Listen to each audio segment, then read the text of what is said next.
आपके मुंह में पस डिस्चार्ज हो रहा है, चाहे वो मसूड़े से हो रहा हो या दांत के पास से हो रहा हो, और ट्रीटमेंट के लिए आपको अच्छे डॉक्टर की तलाश हो, अच्छे क्लिनिक की तलाश हो, तो आप कैसे सर्च करेंगे? चलिए आज हम इस टॉपिक के बारे में बात करते हैं। सबसे पहले यहाँ पे हमें ये ध्यान रखना है कि आखिर मुंह में पस डिस्चार्ज क्यों होता है, आखिर मसूड़े से पस डिस्चार्ज क्यों होता है, आखिर दांत के पास से पस डिस्चार्ज क्यों होता है। सबसे पहले हमें ये जानना चाहिए। पस डिस्चार्ज होने के बहुत सारे रीजन्स होते हैं, एक एक करके हम डिस्कस करते हैं। सबसे पहले जैसे कि आपके दांतों में कैविटी हो, सड़न हो, डेंटल केरीज हो, तो उसकी वजह से भी आपके मुंह में पस बन सकता है, मसूड़े में पस बन सकता है, दांत में पस बन सकता है। एक तो रीजन ये हो गया।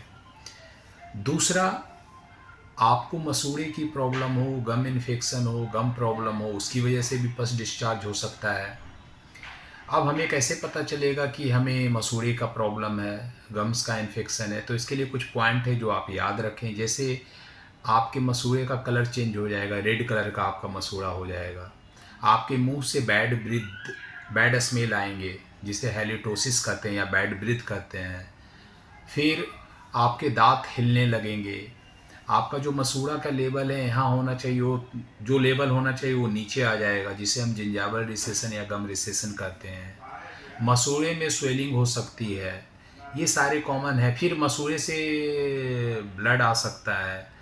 तो ये सारे कॉमन सिम्टम्स है कि आपके वो मसूड़े का प्रॉब्लम है, मसूड़े का इन्फेक्शन है।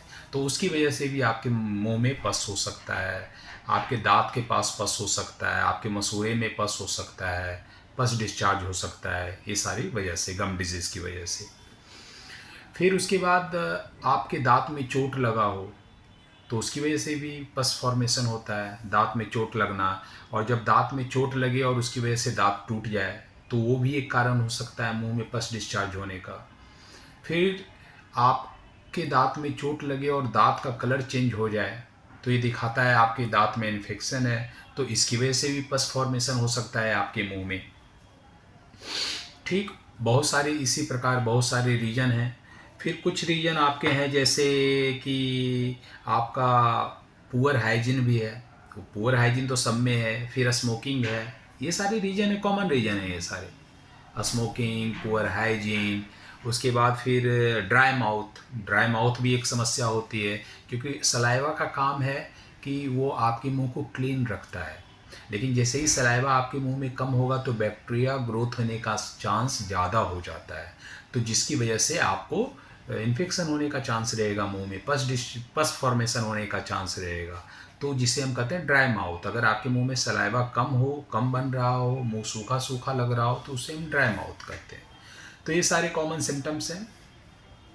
बहुत सारी चीज़ें हैं, और जो मैं आपको बता रहा हूँ ये क्वेश्चन मुझसे पूछते भी हैं पेशेंट कि सर पस क्यों बन जाता है। तो ये सारी रीजन है, कैविटी हो गई, फ्रैक्चर टूथ हो गया, दांत में चोट लगना हो गया जिसकी वजह से दांत का कलर चेंज हो जाए, मसूड़े का इन्फेक्शन हो गया, फिर स्मोकिंग हो जाती है, फिर उसके बाद पुअर हाइजीन हो जाता है। तो ये सारी रीजन हैं जो क्वेश्चन पूछते हैं, मैं उसी से रिलेटेड आपका डिस्कशन कर रहा हूँ, ताकि लोग समझ सकें और कि क्यों पस फॉर्मेशन होता है आपके मुंह में। अब बहुत सारे पेशेंट पूछते हैं, मरीज पूछते हैं कि सर कैसे पता चलेगा कि हमारे मुंह में पस डिस्चार्ज हो रहा है, साइन एंड सिम्टम्स क्या होते हैं? तो उसके साइन सिम्टम्स क्या होंगे कि मुंह में स्वेलिंग हो सकता है, उसके बाद आपके मसूड़े का रंग बदल जाएगा, रेड कलर का मसूड़ा हो जाएगा, या गम्स का रंग बदल जाएगा, रेड कलर का हो जाएगा। फिर सेंसिटिविटी बहुत आपको लगेगी, जैसे कुछ ठंडा या गर्म खा रहे हो तो आपको सेंसिटिविटी बहुत ज़ोर से लगेगी, तो ये भी एक इंडिकेशन है कि आपके मुंह में पस फॉर्मेशन है। फिर आपको खाने में, जब खाना खाते हो तो खाने में दिक्कत हो सकती है। उसके बाद फिर मुंह से बैड ब्रीथ आते हैं, बैड स्मेल, जो जिसे हम हेलिटोसिस कहते हैं, वो हो सकता है। फिर आपका जो है फीवर आपको हो सकती है। फिर आपके जो लिम्फ नोड होते हैं ना, वो इनलार्ज हो जाते हैं। ये सब एरिया में लिम्फ नोड होता है यहाँ पे, तो ये एरिया इनलार्ज हो जाएगा, आपका लिम्फ नोड का साइज बढ़ जाएगा, ऐसा हो सकता है। फिर जब आप खाना खा रहे हो, बाइट कर रहे हो, खाने को, तो उस बाइट करते वक्त खाने में आपको डिफ़िकल्टी होगी।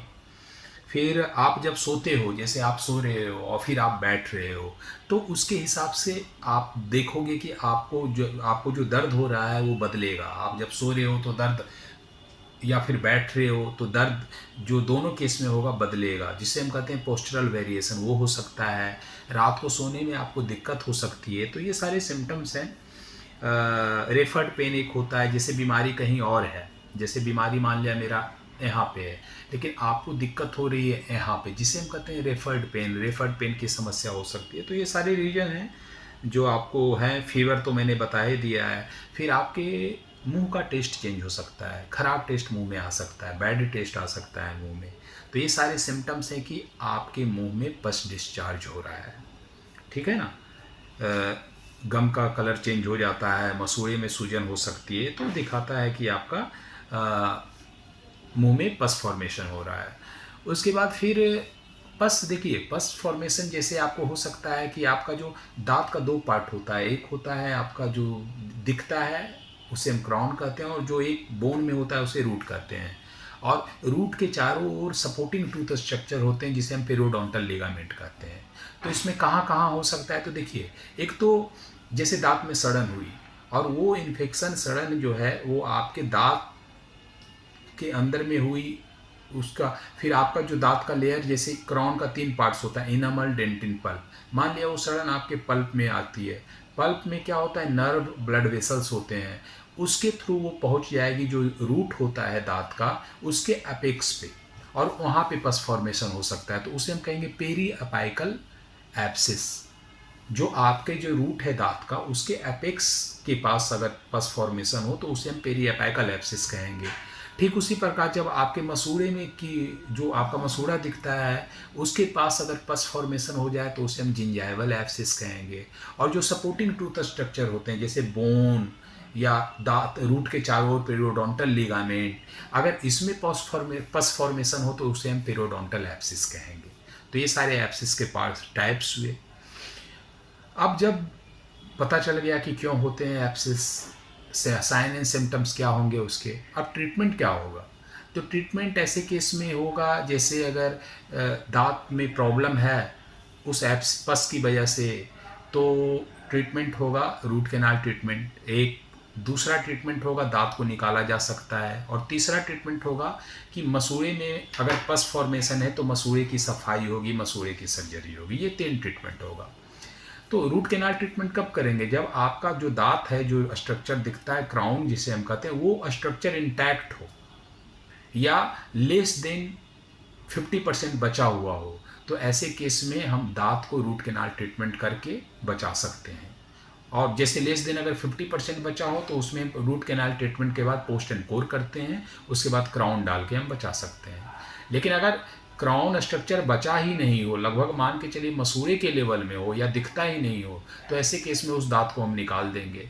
फिर अगर मसूड़े में पस फॉर्मेशन हो और उसकी वजह से आपको दिक्कत हो, तो हम मसूड़े की का ट्रीटमेंट करेंगे। तो उस ट्रीटमेंट में जैसे आता है dental scaling, incision and drainage, flap surgery, bone surgery, dental curettage, root planing, gingivectomy, gingivoplasty, ये सारे कॉमन सर्जरी हैं। फिर वो ये गम ट्रीटमेंट के। तो इसमें से अगर डॉक्टर को लगेगा कि पस ज़्यादा है तो इंसिजन एंड ड्रेनेज कर सकते हैं, या फिर फ्लैप सर्जरी कर सकते हैं, या अगर उनको लगे गंदगी भी है तो उसके साथ क्यूरेटाज कर सकते हैं, रूट प्लानिंग कर सकते हैं। डॉक्टर को लगे, सिम्टम्स एंड साइन देखकर वो ट्रीटमेंट प्रोटोकॉल डिसाइड करेंगे। अगर उनको लगे बोन सर्जरी की आवश्यकता है तो बोन सर्जरी कर सकते हैं। तो ये सारे सर्जरी हो गए अगर मसूड़े की वजह से अगर पस हो आपके मुंह में तब। और अगर दांत में प्रॉब्लम हो तो उसके लिए रूट कैनाल ट्रीटमेंट करते हैं, और उसके बाद उसके ऊपर कैप लगाते हैं। अगर लेस देन 50% स्ट्रक्चर दांत में बचा हो और वहाँ पे पस फॉर्मेशन हुआ हो दांत के पास, तो उसमें भी रूट कैनाल ट्रीटमेंट करके पोस्ट एंड कोर करते हैं और कैप डालते हैं। ठीक उसी प्रकार अगर क्राउन स्ट्रक्चर बचा ही ना हो जो दिखना चाहिए, तो ऐसे केस में उस दांत को निकाला जाता है, एक्सट्रैक्शन करते हैं। उसके बाद साथ में एंटीबायोटिक भी दिया जा सकता है, अगर डॉक्टर को लगे तो एनाल्जेसिक दिया जा सकता है, दर्द का टैबलेट अगर लगे तो। अगर डॉक्टर रिकमेंड करें तो माउथ वॉश यूज करना चाहिए, वरना नहीं करना चाहिए। तो ये सारे ट्रीटमेंट प्रोटोकॉल हो गए। अब जब हमें ये सारे ट्रीटमेंट करवाना है तो अब आता है कि हम किन से करवाएं। तो इसके लिए आपको क्या करना है कि गूगल पे जाना है। गूगल पे आप सर्च कीजिए कि एमडीएस डिग्री क्या होती है, एमडीएस डिग्री का फुल फॉर्म क्या होता है, डेंटल स्पेशलाइजेशन क्या होता है, डेंटल स्पेशलाइजेशन कितने प्रकार के होते हैं, कौन सा डेंटल स्पेशलिस्ट क्या काम करते हैं, ये सारा सर्च किया। आपकी जानकारी के लिए बता दूं कि डेंटल में स्पेशलाइजेशन टोटल 12 प्रकार के होते हैं।